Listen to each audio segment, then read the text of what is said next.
Good morning. You know, you guys are truly crazy. You get up at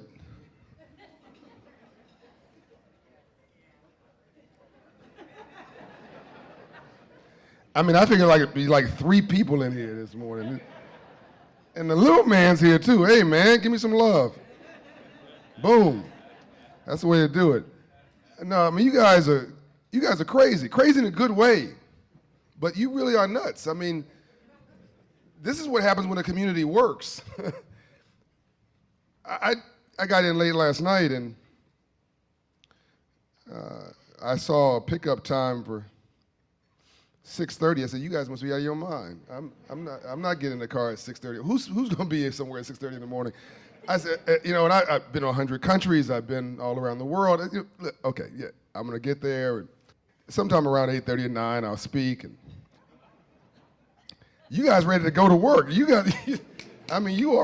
This is exactly what Dr. King had in mind. This is beautiful.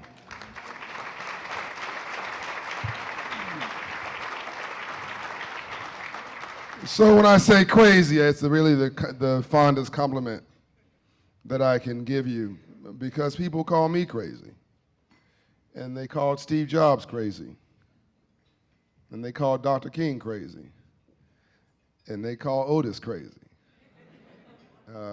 He really is nuts. I mean, certifiably. He really thinks he can change the world. What's wrong with this man? I talked to him on the phone. It was like talking to me, talking about Swahili. I said, you are in Minneapolis, Ujamaa Place. He knows his history, and the organization is appropriately named for the rich history of Tanzania, and a visionary leader there who figured some of this out. Literacy rates, if you don't know the facts, went from 16% to over 75 in a decade in Tanzania. The community became a community, no longer brother against brother, neighbor against neighbor. They realized they were all in this thing together. There's something, though,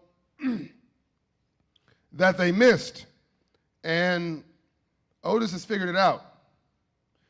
You see, if you go far enough in the North Pole, you end up south. And you got to realize when you need a software upgrade in your own philosophy. And they missed the memo that Otis got. And the memo is this, and this is where it started to fray, because it was based on it was very noble, a socialist sort of like model economically. So the community piece worked. The togetherness piece worked. The literacy pieces all worked. And initially, the economic pieces seemed to work. But as Shimon Peres told me, God rest his soul, when we were in Jordan together about 8 years ago, and I love that, a brother and a Jew in Jordan. Some of you will get that later after you get some coffee. I'm asleep and I understand that. And if you need me to explain to you what a brother is, some of you, I'll translate that later outside. And he told me, John, people are not necessarily going to understand your work. Otis, people are not going to necessarily understand your work, which is why I love how you produce results and you publish them. People who come out of your program and don't revisit challenges and troubles, and those who become independent, and citing the fact that it costs more to put somebody through Harvard than by 10 or more than to put them through this program. These are numbers, stats, and facts that matter, and you should pay close attention to them. You're going to pay for this one way or the other. You might as well invest and give somebody a hand up than let it drift, see somebody with a hand out, and watch it coming as a rotating door in your life. Way back to Shimon Peres. Shimon Peres told me, John, People are not going to understand your work all the time. But understand this, and you tell them this, even if you want to distribute money like a socialist, you got to first collect money like a capitalist.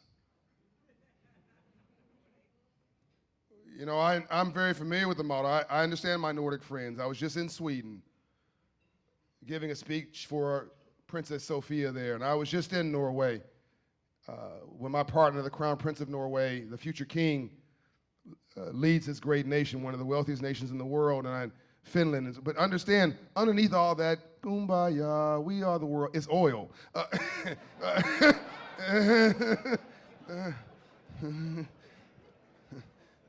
And a national investment fund that invests in entrepreneurs. Now, it may be entrepreneurs for good, but it's entrepreneurs. And so underneath all that goodwill is good money. You cannot be broke for a living and help anybody. So I like that he's running this organization responsibly and being accountable and producing financial reports and producing results reports. Now let me get into why I think this relates to why you should invest more in this organization and why, that's why I'm here. Certainly why I'm up this time in the morning. And why I think you're onto something here. Let me say this very clearly. We're sitting in a moment in history. Right now. But history never feels historic when you're sitting in it. It just feels like another day.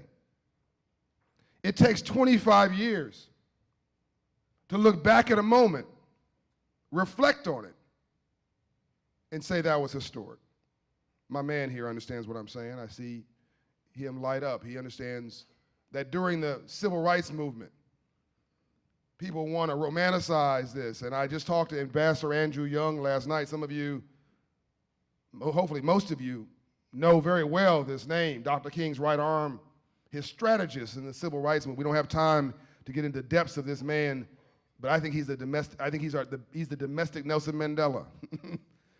I think Andrew Young is the closest thing we have, unappreciated mostly. 125 honorary doctorate degrees, Presidential Medal of Freedom awardee, co-founded the Olympic Games in Atlanta, Georgia, made Atlanta the only international city in the South, realized that the color was green, while Birmingham, Alabama was arguing about race, because they could have got the airport in Alabama, by the way. There was a competition between Alabama and Atlanta. Who's going to get the international airport?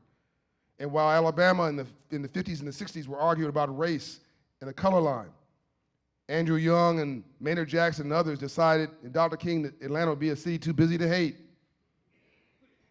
And they figured if you came to the table and you weren't arguing about white, black, red, brown, and yellow, you could focus on some green. Oh, I'm just giving you some good stuff. It's going right over your head. It's okay. And they built a powerhouse economy and the only international city in the South, and they found shared prosperity would solve a lot of ills. And that model, by the way, is still working to this day. Andrew Young attracted $70 billion, that's with a B, to Atlanta when he was mayor for 2 terms. There are more German companies in the city of Alabama, in the city of Atlanta, than the entire state of Alabama and Mississippi combined, because they became a magnet to diversity and upward mobility and transformation and prosperity. Back to the story. So I was talking to Ambassador Young last night. As I said, I was coming here. He's very excited about me being here, and I was reflecting on how when he was in the movement, people want to talk about I Have a Dream and letter from a Birmingham jail, and not realizing that was 13 years of that movement. 13 years. Most of the time it was boring staff meetings, underwhelming speeches like the one you're hearing right now, kids looking at their watch, Daddy, when are we going? Who's this guy up here? Dr. King gave the I Have a Dream speech 100 times before the March on Washington. Most times underappreciated. What would have happened if he had given up the 88th time? Think about it. What would have happened if he had given up the 99th time? Everything would be different. He went to baseball games. He went to PTA meetings. You know, he had, most of his days were normal. But his life was abnormal, extraordinary, and he was not appreciated in his day, and neither will you be. But that doesn't mean what you're doing is not transformational. Let me now cut to the chase, because I know we don't have a lot of time. You're all very smart people, so I'm going to just start with the end in mind. Is that okay? So I've said something bold already, that we're sitting in a moment in history. That's a pretty bold statement. You need to hold me accountable to prove it. So I'm going to prove it. The civil rights movement of the 20th century was not just in America, and it wasn't about black people. What did Dr. King say? I'm here to redeem the soul of America from the triple evils of war, racism, and poverty. Wasn't I'm here to save black people. But at the same time, you had Mandela in South Africa. At the same time, you had freedom fighters for democracy in Africa. At the same time, you had Michael Collins in Ireland. At the same time, you had Gandhi in India. The whole 20th century was about leveling the playing field, doing it through a democratic system, a progressive system that gave individuals empowerment through the right at that point to vote. Because government was your source of power. Even in Tanzania, that became the source of power. Too much so, by the way. It became the source of power. And the way you level that playing field was the right to vote, the ballot box, empowerment. So if civil rights was in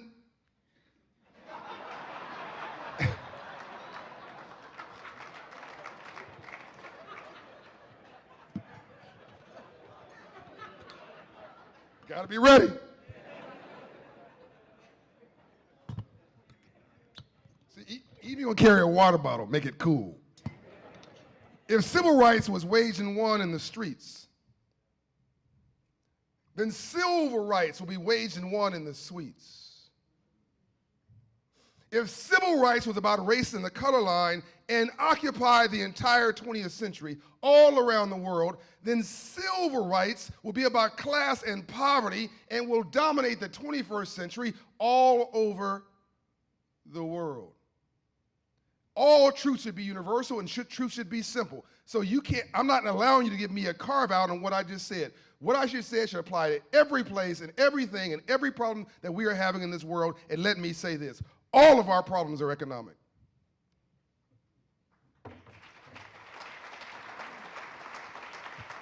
I'm going to give you a piece of history, then I'm going to tell you about where we are right now. All of our problems started in America in 1865. March 3rd, 1865. It's a piece of history that nobody knows. It's the foundation for all of my work. No different than Tanzania's Swahili philosophy is the foundation for the base of your good work. My work was rooted in a guy named Abraham Lincoln, a progressive president who worked with a guy named Frederick Douglass, who you know as an abolitionist, I know as a businessman, a real estate owner who also gave back. See, we got that reversed. He was a very successful businessman, owned real estate in Baltimore, owned a big estate in what we now call Anacostia. When you go to Washington, D.C. next time, go tour it. It is there today, an entire block. But a black man and a white man working together, very much like you here, to move our community forward, but I'm getting ahead of myself. March 3rd, 1865, Lincoln sat at his desk after the Civil War, after the Emancipation Proclamation, and signed a piece of legislation called the Freedmen's Bureau Act. The Freedmen's Bureau Act, creating schools and hospitals, yes, also created the Freedmen's Bank. The Freedmen's Bank's mission, quote, teach freed slaves about money. Wait a minute. You're going to tell me the most progressive, most extraordinary president that we ever had, who pushed the envelope, thought the most important thing he could do after physical slavery, to set America right, to get former slaves in the true self-determination, was to teach them the language of money. He went even further. January of the same year, he sent his generals, General Sherman and Secretary of War Sherman, he sent them to Savannah, Georgia. You might know Savannah is this beautiful town with these beautiful structures. It was not burned down in the Civil War. The only city not burned down. Atlanta was burned to the ground in the psychological war to crush the Confederate confidence, which worked. So they went and met with 20 former slaves, 20 black ministers, strong black men, reminds me of you. And they said, what do you want after slavery? Did they say, I want an apology? No, they deserve one. Did they say you want reparations? No, they probably deserve that too. Do you want a handout? No, definitely not. What do you want? We want land. We want to do for our, see how universal that was? It wasn't a black philosophy, it's a human philosophy. Secretary of War said he knew he was properly briefed. Yes, we'll do that. It was called Field Action 15 because it was done as an act of war in the field. Do your research later. Field Action 15, 400,000 acres from North Carolina down the coast, 30 miles in, all the way down the coast, what you now call Miami, Florida. You with me so far? Now, that was an agricultural age. Every economy goes through 4 stages: the agricultural age, the industrial age, the technology age, and now the information age. And I believe, by the way, what's coming next is the human age. But that's another speech for another time. Agricultural age, which means you got to plant something. So did they complain about it? I mean, you asked me to farm on the beach. I mean, the beach is a great piece of property today. But back then, you put seeds in the ground, wake up tomorrow, and your crop is in Jamaica. But we didn't complain about it because we've been doing so much with so little for so long, we can almost do anything with nothing.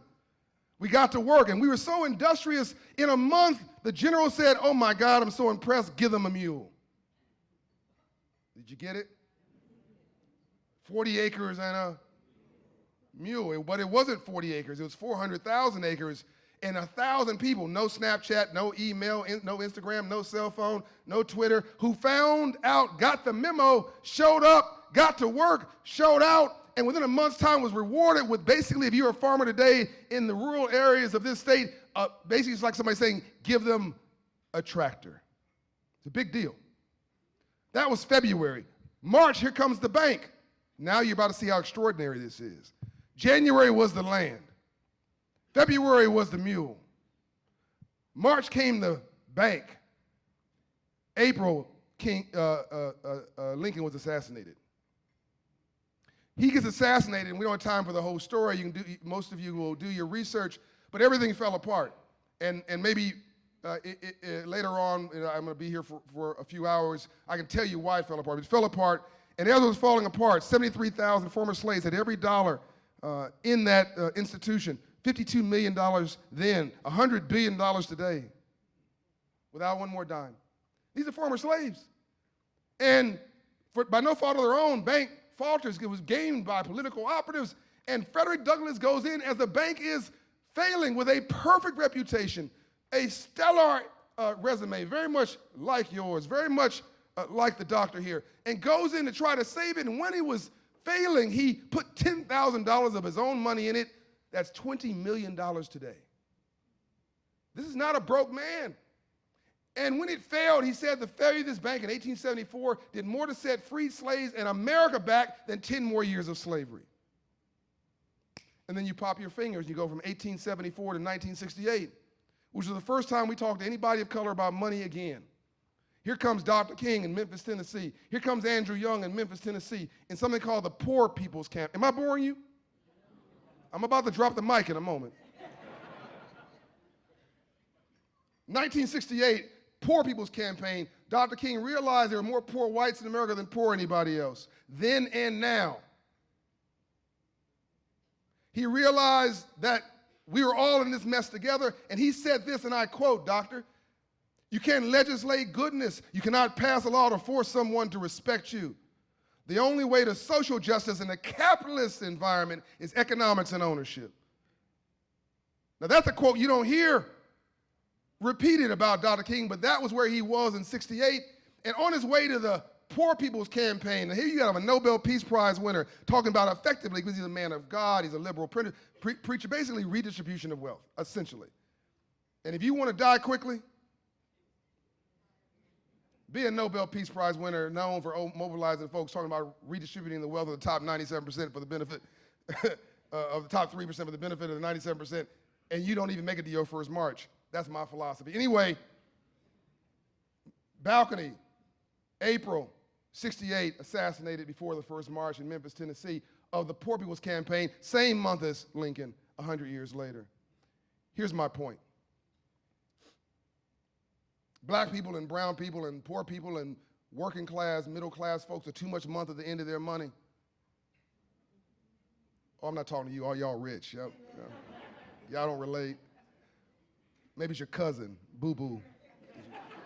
Everybody got a cousin, boo-boo, borrowing money from you, sleeping on your couch. Don't act like you don't know what I'm talking about. White folks, y'all got a cousin, boo-boo, they just call something else, Larry or something.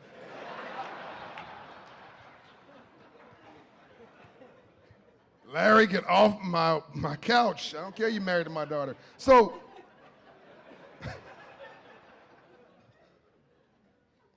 see, this is what happens when you invite me to speak in the morning. See, I'm off the hook because I'm asleep, basically.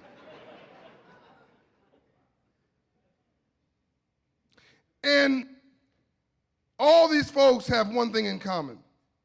They never got the memo. See, there's a memo on money. There's a memo on free enterprise. There's a memo on job creation and entrepreneurship and small business creation. There's a memo on how this university works. This is not Goodwill and We Are the World and somebody paying lease payments and mortgage payments and somebody, there's donors, there's donors in this room. Everything in your life is based on an economic system. And I'm gonna break this down. So somebody here is saying, yeah, well, this is philosophy, but it doesn't make any sense to me. Let me see if I can break this down and lock it up. I just made a very provocative statement. I'm gonna make one more about poverty. Before I get there, let me say this. You're living in slavery today. Today.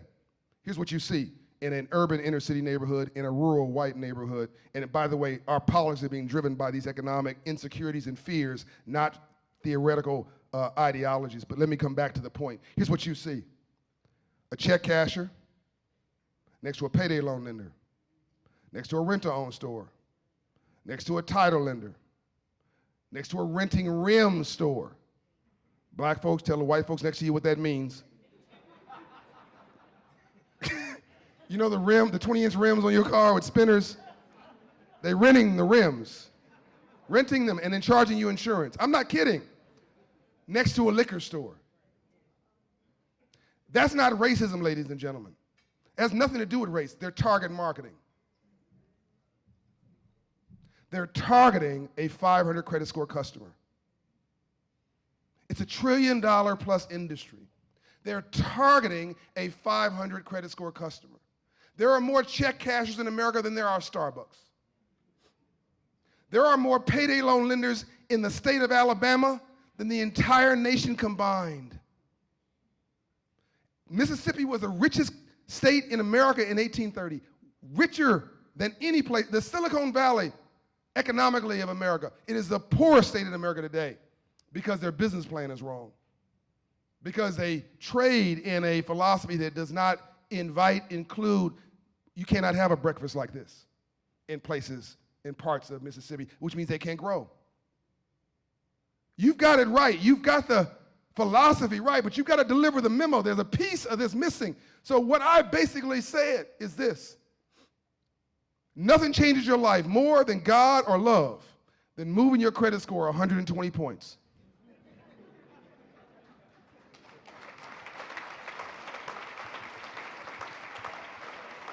Now, I know that didn't hit you. You thought I was going to use theology or something out of the Bible. That is the Bible. The church of what's happening now, and what have you done for me lately? Nothing changes your life. I want you to think about this. More than God or love than moving your credit score 120 points. A 700 credit score community does not riot. There's never been a riot in a 700 credit score community. She's cracking up. In America's history, not a white community, not a black community, not a Latino. It has never happened because folks with a 700 credit score don't want to riot, they want to go shopping. Only 500 credit score communities riot. It is the illiteracy, it is the fragility, it is the frustration. Now let me add one more piece to this. I'm going to now explain to you, I'm going to explain it. Explain it, you know what I'm talking about? My brother here, I'm going to explain it to him. I know English. I'm going to explain it to you. We need to get some translation going on at the table. Lean over and tell, you're actually a brother. No, lean over and tell somebody, explain it means. Let me explain poverty. Whatever you've been told at these fancy places are wrong. Here it is. I'm going to do this quick. Do you have the graph? There we go. Only graph I travel with. Whatever you've been told is wrong. Here's, by the way, poverty has nothing to do with money. Nothing. Here's poverty. Neither does wealth. Half of poverty, low self-esteem and low confidence in yourself. I'm going to do this quick because we don't have time. If you don't know who you are by 9 in the morning, by dinner time, somebody's going to tell you who you are. Which is why the work of this guy is transformational. That's why I said that they got half the memo. It's self-esteem and confidence. It's belief in you try to do your job without confidence and self-esteem. You try to raise your children with your children will run over you. You try to do anything without self-esteem and confidence and see how far you get. Second part, role models and environment. I'm doing this quick because we don't have a lot of time. Role models and environment. Role models, essentially what I mean is everybody's aspirational. No lady in the inner city or in rural America woke up and said, ooh, let me be on a stripper pole. That's my career aspiration. It's all she knows. If all you see in your neighborhood as symbols of success are rap stars, athletes, and drug dealers, then why is anybody surprised that kids grow up wanting to be rap stars, athletes, and drug dealers?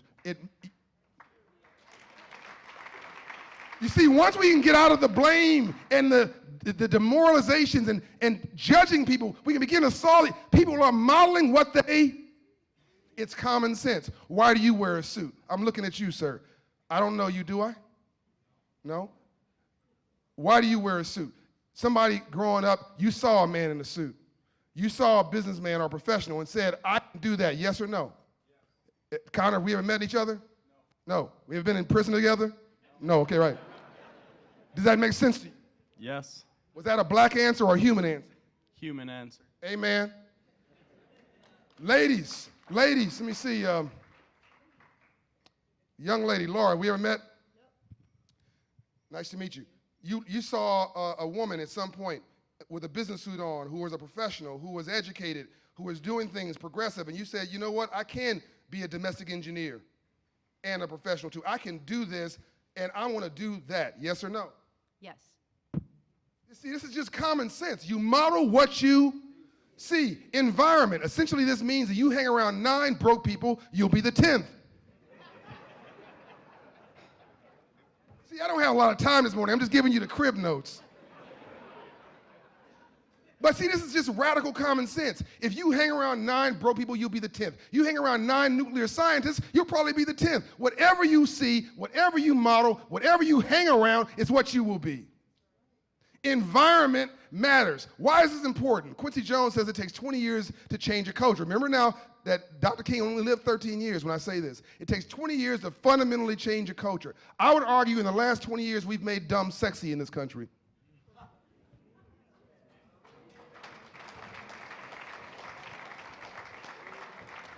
We've dumbed down and celebrated it. Which is why you can look on the national leadership stage and see absolute lunacy.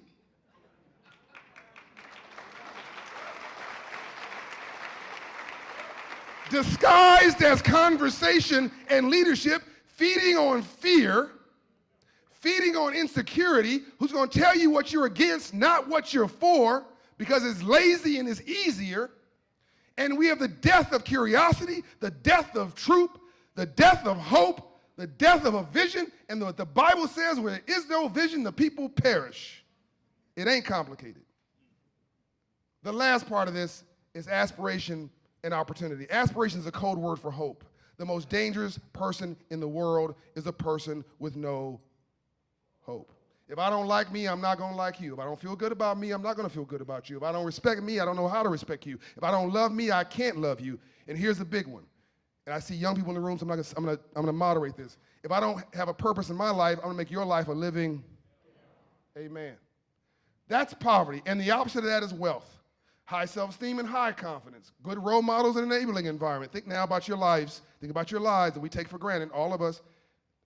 And then you see great role models, a great environment, high aspiration and opportunity, which is why my investor friends can drive through the hood, see the same raggedy property that everybody else saw, and see a rental and not a shack.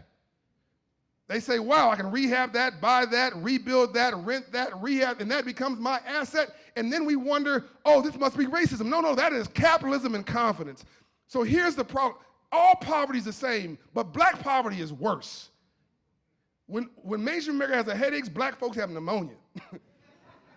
Why? Because after 250, this is not a guilt trip, by the way, these are just facts. After 250 years of slavery, 100 years of Jim Crow, ending in 1970, not 1870. I could get away, I wouldn't even say this if it was 1870. 1970, in your lifetime, in my lifetime, you couldn't go to the same water fountain. You couldn't buy you couldn't even get an education. I think that after 350 years being told you're not valuable, I think that 70% of black folks are clinically undiagnosed depressed.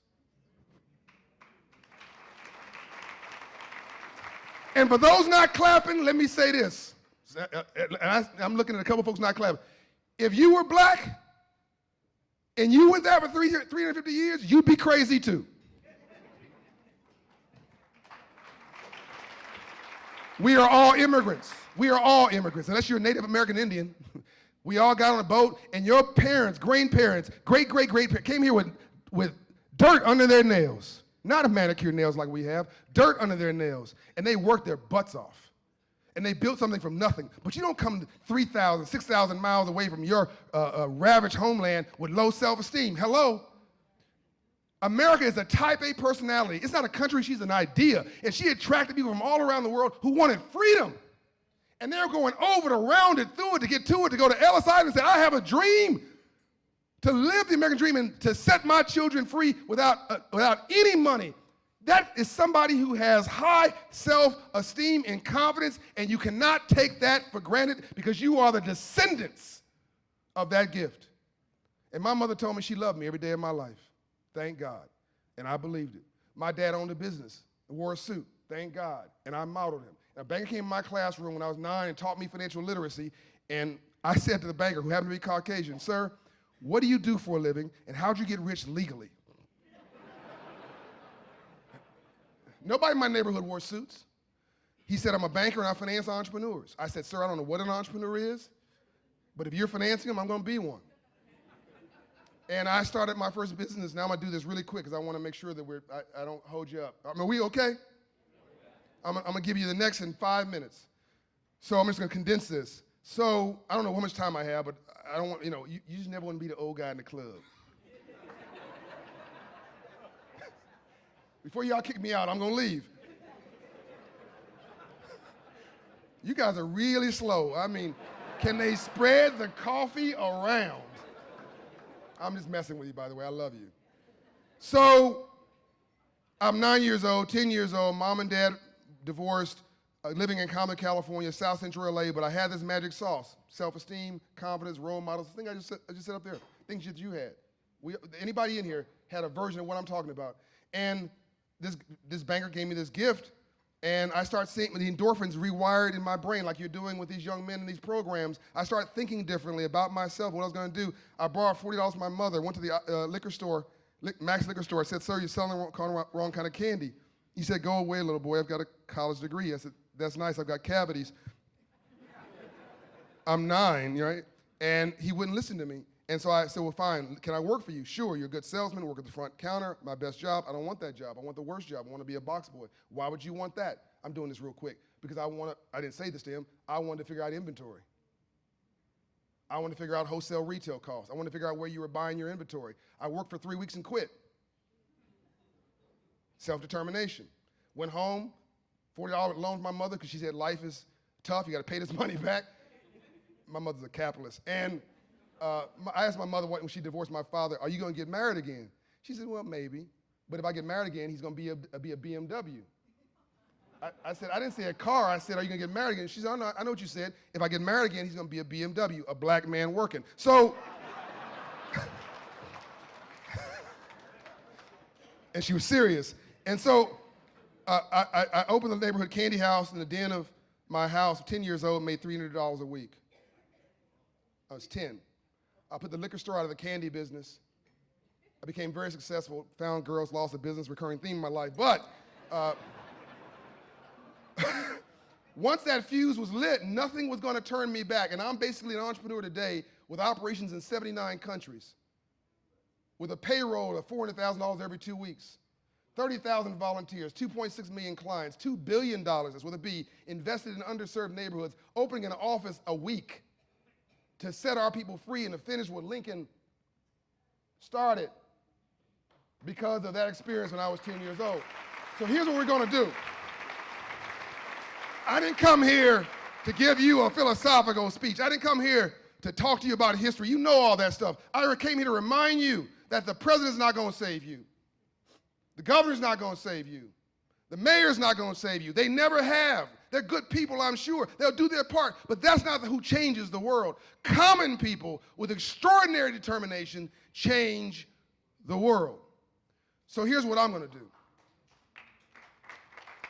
I'm going to rob these check cashers and payday loan lenders and rent-to-own stores and title lenders of their customers in broad daylight using the free enterprise system. I'm going to rob them of their customer by moving credit scores, by increasing self-esteem, by increasing confidence. The guy who made this suit and the shirt I'm wearing, we put in business.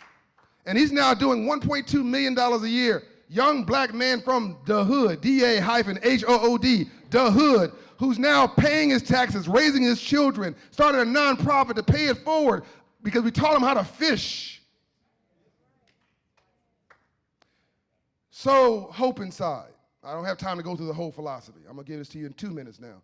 Hope inside is my philosophy to finish the Freedmen's Bank. So I went to Secretary Jack Lew, Treasury, and I said, sir, do you realize the Freedmen's Bank was located across the street from the White House? He said, no, that can't be.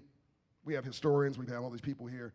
It can't be. What? No, sir, is this the address? Well, yeah. So that was the Department of War. This is the White House. This is Treasury. First federal building, by the way, was money. Ever. Treasury. Across the street is that park that we dedicated to the French for helping us begin independence. Right to the right, Blair House to the left was where we keep future heads of state. You follow me? Pennsylvania Avenue. Think Now Vision, the Treasury Annex building. You know it? Right there in that corner. 150 years, been Treasury Annex building. No, that was the Freedmen's Bank building. Lincoln wanted to see when he went home and went to bed at night. He wanted to look out the window, Otis, and see. He wanted to see people working. He wanted to see the candles on and see people working. And so I said, I want you to rename the building. They laughed at me. They said, look, you're not a member of Congress. You're not a U.S. senator. You're not in the presidential administration. You're an advisor to the president. We respect you, but you're a little out above your pay grade. You can't do this. Who says I can't? I said, what are you going to do? Tell me no? I had no when I walked in. Try it. The lawyers will reject it if it won't work. Do you know they went and did a little investigation and found out you can change the name administratively? January 7th, 2016. Google on your phone. They renamed it the Freedmen's Bank building.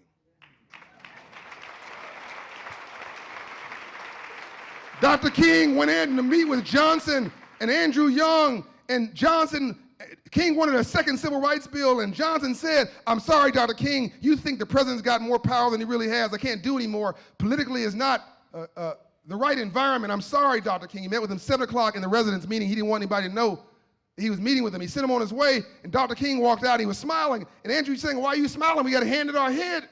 Politically, he said, so Dr. King said, well, Andy, the president said that he thinks that we think that he's got more power than he really has. Andy, yes. Well, Andy, we got to go get the president some more power. Andrew Young said that Dr. King, who he respected, you must be crazy. There's nothing more arrogant from a Morehouse man than thinking that he can give the president some power. They went out and marched. Selma. 4 months later came the second civil rights bill. I am opening an office a week. Hope inside of bank branches, hope inside of grocery stores. I'm in Whole Foods. Hope inside of Hyatt hotels because their employees are financially stressed. Hope inside of police departments because other than fighting crime, these officers are fighting their own financial insecurity, which is stressing them out. We don't see them as human beings. They are. We need to help them help us, help them help us. Hope inside of banks are really in the no business, almost by law or legal statute. If your credit score is 550, 600, 620. They got to tell you no. They won't tell you this. I'm telling you this. Because of redlining 30 years ago, they have to review every application. They cannot not take your application. So they're going to take your mortgage application. They're going to pull an appraisal only to tell you no.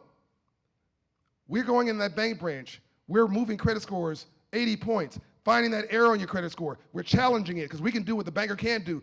In Memphis, we had a lady who made a $140,000 application. She was declined by the bank. She's upset, walks across to our hall. We pull her credit, error, challenge it, 30 days. It gets removed. Credit score goes up 40 points. Then she's got another issue. It's a charge-off. Yeah, that was mine. I got divorced 10 years ago. I want to pay it. It was $1,000, but now we realize it's owned by Joe's Finance Company. We called Joe's Finance Company. How much do you want? We want $100. He bought it for 5 cents on the dollar. We want $100. Joe's Finance Company, I'll pay you $200. Why would you pay me double of what I'm asking for? Because if I pay you double, you're going to give me your phone number, your email address. You're going to write a letter to Mrs. Jones saying that if this ends up on her credit report again, I'm going to call you, you're going to remove it again because you're being extraordinarily compensated. So she got an 80% discount. He got 100% profit. Everybody won. Her credit score goes up another 30 points. I walk her back across the hall, and she gets approved for a mortgage. She's now a taxpayer, a homeowner, and the bank was able to say yes. I have orders right now for 400 locations in 2 years. 400 locations. My goal is 1,000 locations. When I get to 1,000 locations, ladies and gentlemen, you can change America. Last thing, banking on our future, financial literacy in schools, Hope Business in the Box. There are kids. There's a Steve Jobs in your state. What do you think an illegal drug dealer is? Unethical, immoral, special place in hell reserved for somebody who sells death to their own community. But if you understand import, export, finance and marketing, wholesale, retail, customer service, security, territory, and logistics, you may be dumb, but you're not stupid. All they are is an illegal entrepreneur with none of these tools. And what he's doing is turning them around. Ladies and gentlemen, we've got GDP hiding in our community. We have job. If you're a gang leader, you're a frustrated union organizer. I mean, we have. All right, I'm done.